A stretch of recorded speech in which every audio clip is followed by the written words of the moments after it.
Om Sahanavavatu Sahanau Bhunaktu Sahaviryam Karavavahai Tejasvinavadhitamastu ma vidvishavahai. Om Shanti Shanti Shanti.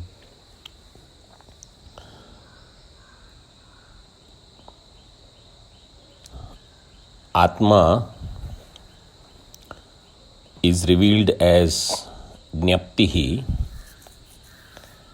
and is avibhakta, ajara, amala, ekarasa.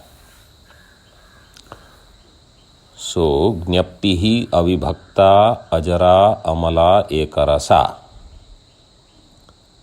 It is said it is like space. So, space is also ekarasa, homogeneous. Avibhakta, undivided, indivisible. Ajara means literally not subject to growth and decay. Implied meaning is it is beyond time. And amala means it is pure, untainted by anything. And the same applies for Atma, in other words, myself. So this is who I am. But because of the proximity of conditionings, upadhi, limited adjunct, jnaptihi viparita vibhavyate. Atma, jnana swarupa Atma, is known as otherwise. This we saw, and the various aspects of mutual superimpositions I explained. Now how Atma is pure, that is elaborated in the next shloka, 16th shloka. Drshyatvad-ahamityesho Natma Dharmo Ghatadivat Tathanye pratyaya jñeya doshāścātma malo-hyatah.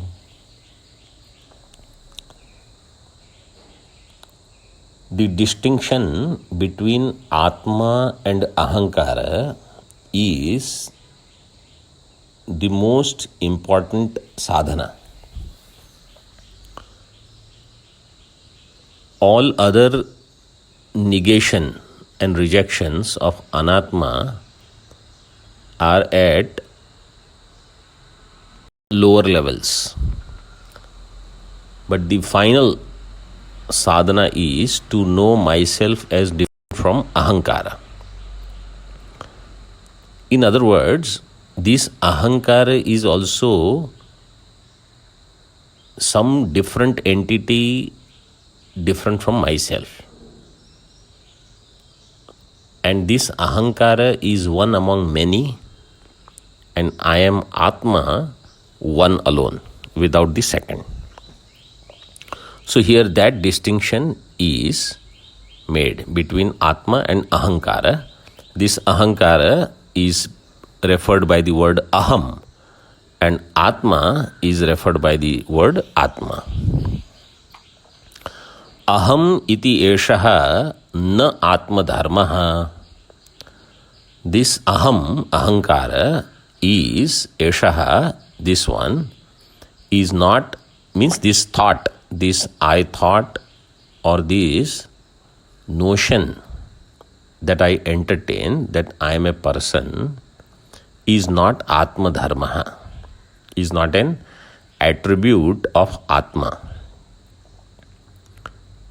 It is not a feature of Atma.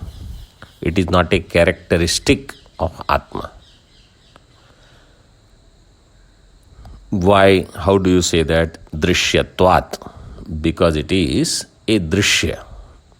It is an experience thing. It is a known entity. And what is the example for that? Drishtanta udaharanam is ghatadivat, like a pot. So just as a pot is not Atma Dharma because it is Drshya, Ahankara is also not Atma Dharma because it is Drshya. Not Atma Dharma means it has nothing to do with Atma. In other words, I, the Atma, Supreme Reality, has nothing to do with this Ahankara, this individual, this Swami, this speaker.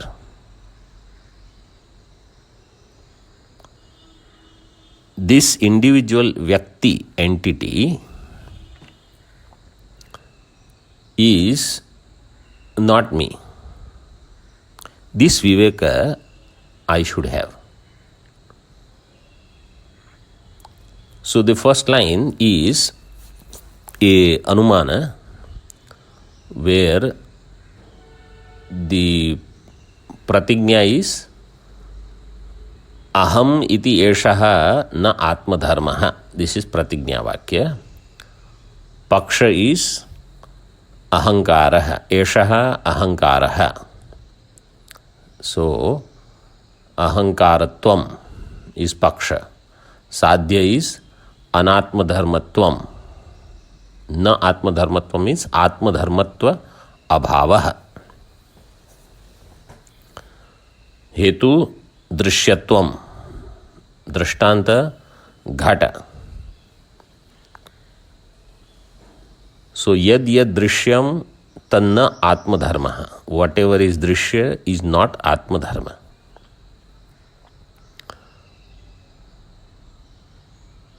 And so another beautiful point is revealed that if anything is known as an object, its attributes are also known and they also become object of knowledge. They don't belong to the subject.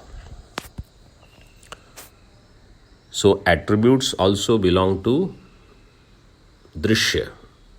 They belong to the object which become known.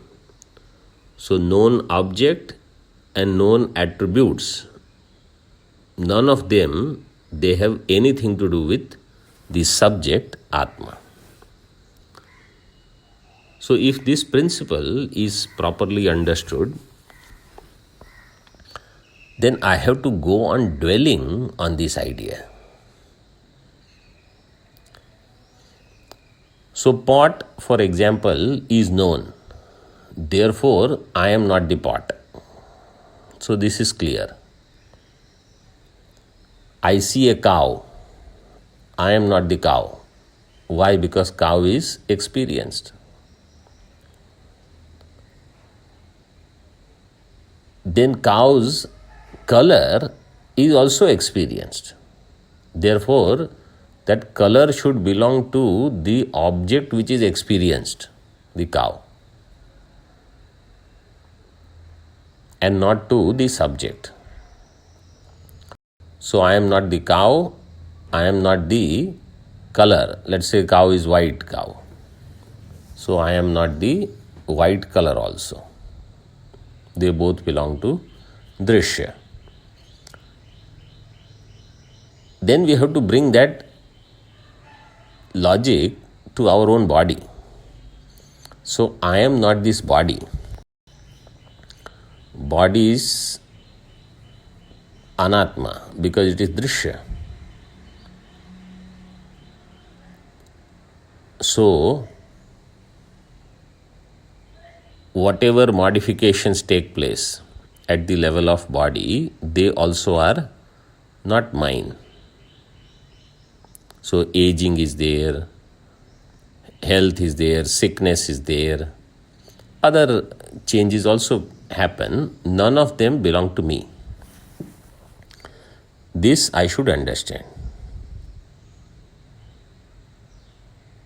Then comes sense organs. So sense organs, their changes are easy to detect. Their attributes in the form of they are sharp, they are dull, you can see clearly, sometimes you can't read clearly. You can hear something, sometimes you can't hear clearly. So all of them are Drshya. They are all not Atma Dharmas. In the same way, Ahankara also. So Ahankara means the pramata, the karta, the bhokta is not me. Because this knower, doer, experiencer is the one who is going through sukha dukkha, is the one who has karma sambandha. And because of this karma sambandha is constantly tossed up and down. And so he does not have freedom. This is the whole reason why person started pursuing Vedanta for moksha. Moksha is moksha from the karma phala. That there is so much uncertainty about karma phalas in this life, and even if somehow I take care of all the karma phalas, results of actions in this life, again next life has all uncertainties. And this is where I had given the example of a roller coaster, where I am in this roller coaster ride. It is a high speed roller coaster with lot of excitement and fun, but it is only true as long as that roller coaster is in our control. When it is out of our control, it is a nightmare. So these karma phalas, as long as they are conducive to us and we know, we can decide what kind of karma phalas we will get, then everything is good. But it doesn't happen. Calamities come from anywhere, anytime, and life is extremely uncertain. And so, in such cases, so many disasters come, pandemic expresses itself. So because of that, I want to be free from karma sambandha, karma chakra. And that is where I put forth effort.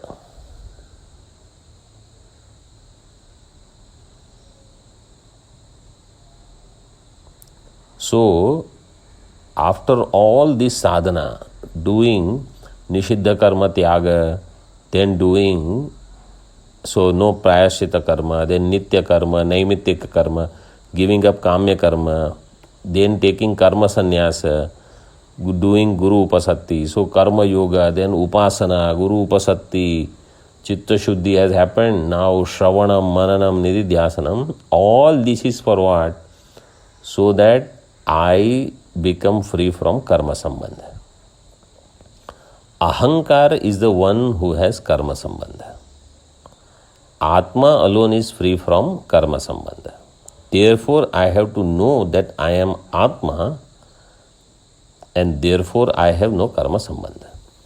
If this doesn't happen, all my sadhanas and struggle have not yielded what I was supposed to get. Avijñāte tattve shastradhitistu nishphala. Bhagavan Bhashyakar has said in Viveka Chudamani. So, this drishyatva is in order to understand that Ahankara has karma sambandha and I am nitya mukta. And just as Ahankara is not Atma Dharma, it is said in the second line, Tatha Anye Pratyayaha Jñeyaha Doshascha. So, Tatha Anye, in the same way, the other Pratyayaha, all the thoughts, the modifications of antah karana, and doshascha, and the defects also, like raga, dvesha, etc. So, ichha, dvesha, sukham, dukkham, all of them, these pratyayas, they are jñeyaha, they all become drshya. And therefore they are not belonging to Atma. They all are belonging to Kshetra, Anatma, and I am Kshetrajna. Atma amalo hi yataha, yataha asmat, Atma ataha, therefore is here ataha Atma amala, therefore Atma is amala eva. He means yasmat and ataha means tasmat. So yasmat evam, yasmat, since all these pratyayas are drshya, therefore Atma is free from them, the being Drshta, and therefore Atma is amalaha, nirmalaha. Vimalaha is pure. In this way, Atmanaha amalatvam pratipaditam. Atma, being pure, is established. Now further, the modifications of all entities, that whatever that we know, all modifications belong to Anatma, whereas Atma is not subject to modifications. Atma is avikari, and therefore Atma is avinashi. So in the previous shloka, Atma's purity was pointed out. In the next shloka, 17th, Atma's nature as changeless, modificationless is pointed out. Changeless Atma means I am changeless. So I am not subject to time. I am not subject to death. Ajo nityah shashvato aham puranaha. I am ajaha, I am nitya, I am shashvata. I am beyond time. In this way I should understand. So, vikara, all modifications, and therefore all limitations, they belong to Anatma. That is what is said in the next shloka. Sarva pratyaya sakshitvad avikari cha sarvagaha vikriyeta yadi drshta buddhyadi valpavid bhavet.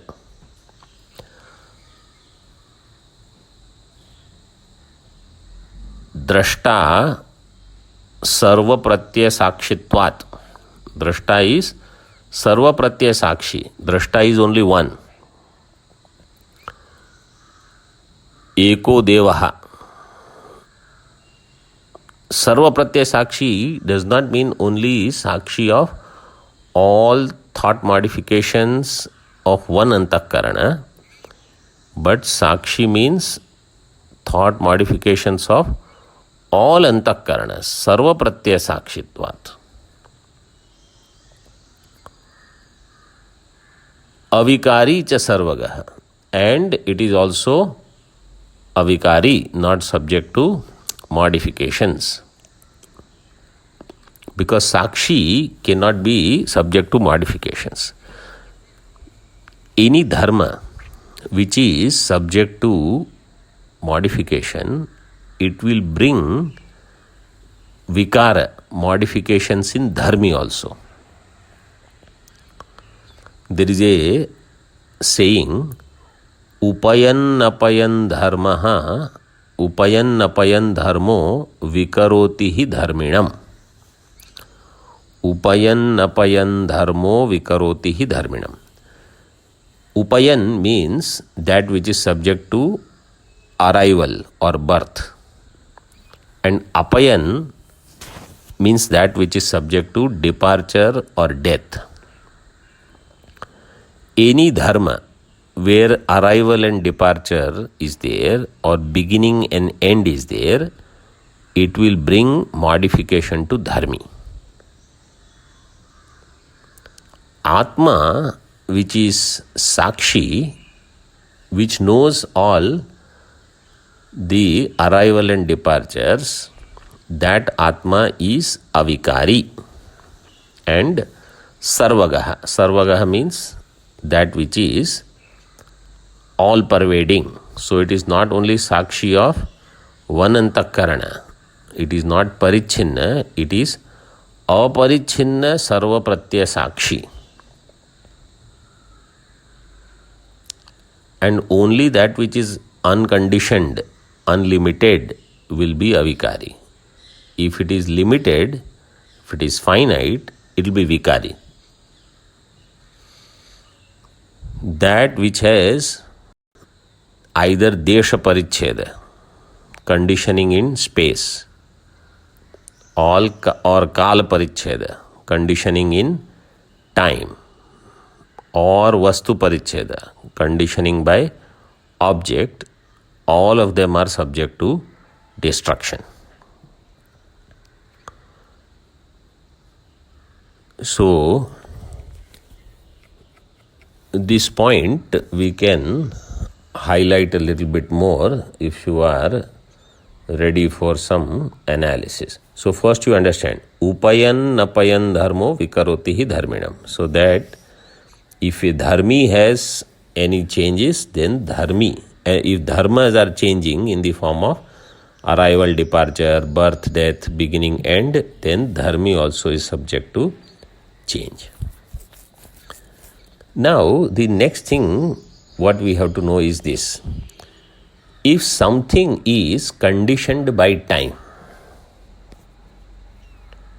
this is a thought process by itself. If something is conditioned by time,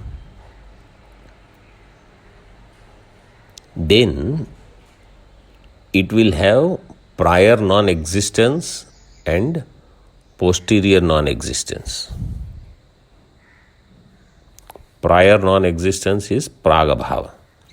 Posterior non-existence is pradvamsabhava.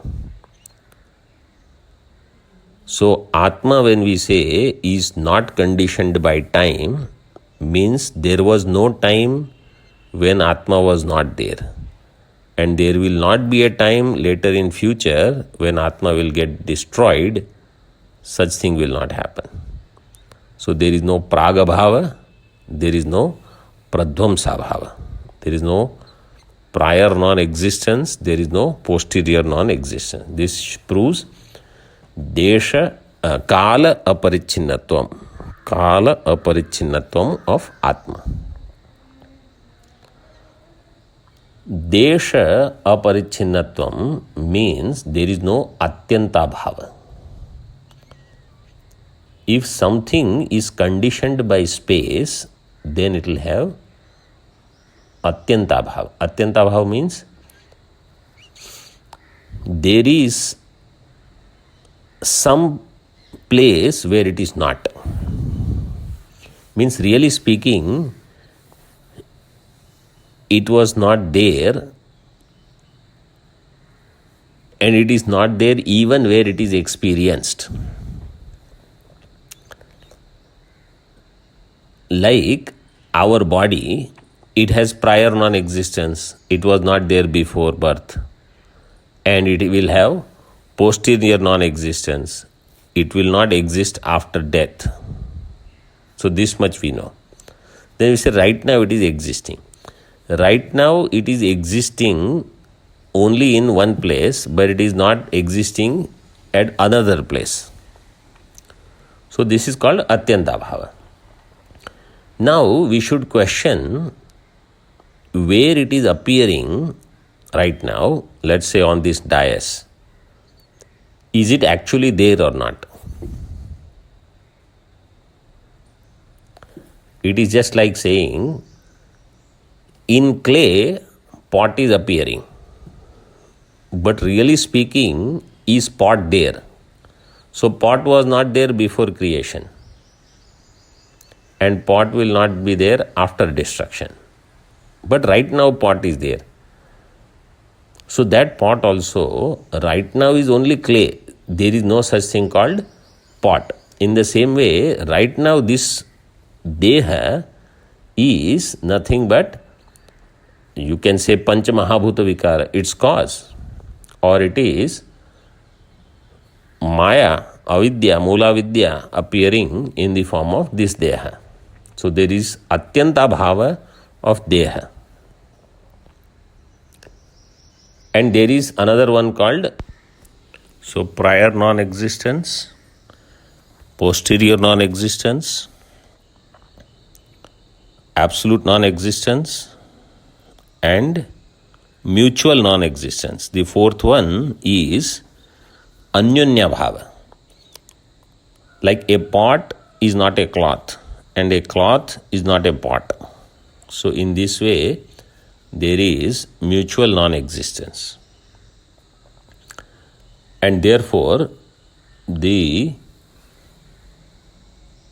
non-existence aspect is in the form of a thing is not another thing.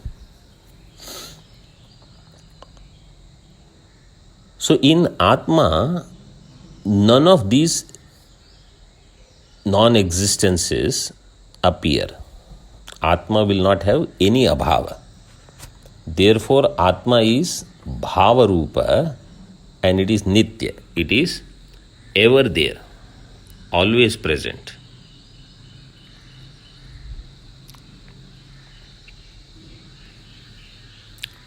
So, sarva pratyaya